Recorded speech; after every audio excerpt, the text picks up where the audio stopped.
નજીવી બેદરકારી ઘણી વખત જીવલેણ સાબિત થતી હોય છે, કારણ કે અત્યાર સુધી છેલ્લા 1 થી 1.5 વર્ષમાં ગુજરાતમાં જેટલા પણ બનાવો બન્યા છે એ માત્ર બેદરકારીના કારણે બન્યા છે।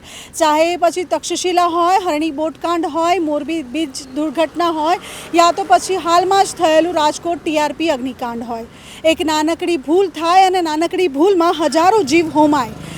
એટલે હવે સતર્ક રહેવું ખૂબ જરૂરી છે। પણ તેવામાં આજે વડોદરા શહેરમાં બીલ કલાલી રોડ ઉપર આવેલા એક બાલાજી પ્લાયમ ઉપર જ્યારે નજર કરીએ ત્યારે અહીંયા પ્લાયવુડ અને લેમિનેટ હાર્ડવર્ક અને ફિટિંગનું અહીંયા ગોડાઉન આવેલું છે। 11 kVનું એક ડીપી આવેલું છે, તેની સાથે સાથે હાઈ ટેન્શનની અહીંયાથી લાઇન પણ જઈ રહી છે।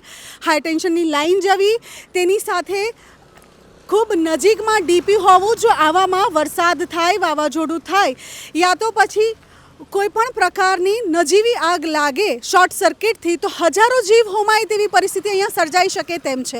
કારણ કે અંદર પ્લાયવુડ જે છે તે છે, પ્લાયની શીટો હોઈ શકે છે, બાજુમાં રેસિડેન્શિયલ એરિયા છે, બાજુમાં રેસિડેન્શિયલ એરિયાની સાથે સાથે કમર્શિયલ દુકાનો પણ આવેલી છે।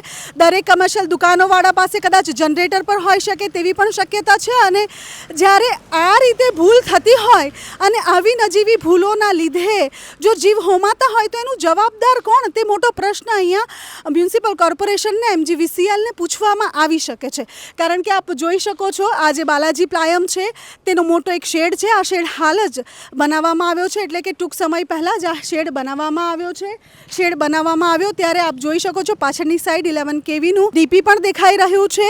અહીંયાથી હાઈ ટેન્શનની લાઇન પણ જઈ રહી છે। લાઇન કેટલી નજીક છે એ પણ જોઈ શકો છો। વરસાદ અને વાવાઝોડાની આ સિઝનમાં જો જોરથી વરસાદ આવે અને વાયર જરા હલે અને શોર્ટ સર્કિટ થાય અને શોર્ટ સર્કિટના લીધે જો કોઈ પણ પ્રકારની અનહોની થાય તો આનું જવાબદાર કોણ? બાલાજી પ્લાયમના સુપરવાઇઝર સાથે જ્યારે વાત કરવાની હેડલાઇન ન્યૂઝની ટીમે કોશિશ કરી તો તેઓ સીધી રીતે જવાબ આપવાનું ટાળતા અહીંયાથી ભાગી નીકળ્યા છે। તેઓ કોઈ પણ પ્રકારનો જવાબ નથી આપ્યું। તેમને પૂછતા તેમણે જણાવ્યું કે મને આ વિષયમાં કાંઈ ખબર નથી અને હું આ વિષયમાં કંઈ કહી નહીં શકું। તાત્કાલિક ધોરણે તેઓએ આ જે ગોડાઉન છે તેના શટર પાડી દીધા અને તાત્કાલિક ધોરણે તે અહીંયાથી રવાના થઈ ગયા છે। એટલે જો સવાલ પૂછવો હોય તો આપણે કોને પૂછી શકીએ તે મોટો પ્રશ્ન છે।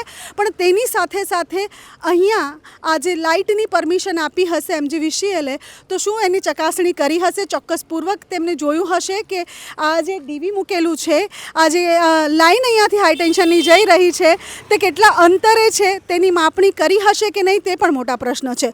જો આવામાં કોઈ હોનારત થઈ અને આવામાં જો કોઈના જીવ ગયા તો તેનું જવાબદાર શું બાલાજી પ્લાયમ જે છે તેના માલિકો હોઈ શકે, યા કોર્પોરેશન હોઈ શકે કે પછી MGVCL હોઈ શકે। બાલાજી પ્લાયમમાં સુપરવાઇઝર સાથે જ્યારે વાત કરી તો કેમેરા જોઈને તે ભાગી નીકળ્યા છે। અહીંયા આ પ્લાયની ફેક્ટરી છે એટલે અહીંયા 10 થી 12 મજૂરો દિવસ દરમિયાન કામ પણ કરતા હોય છે। જો કોઈ પણ હોનારત બને તો તેના જવાબદાર કોણ તે મોટો પ્રશ્ન છે। તેની સાથે સાથે બાલાજી પ્લાયમના ઓનરને પણ કોન્ટેક્ટ કરવાની કોશિશ કરી પણ સુપરવાઇઝર દ્વારા તે પણ કોઈ જાણ કરવામાં આવી નથી।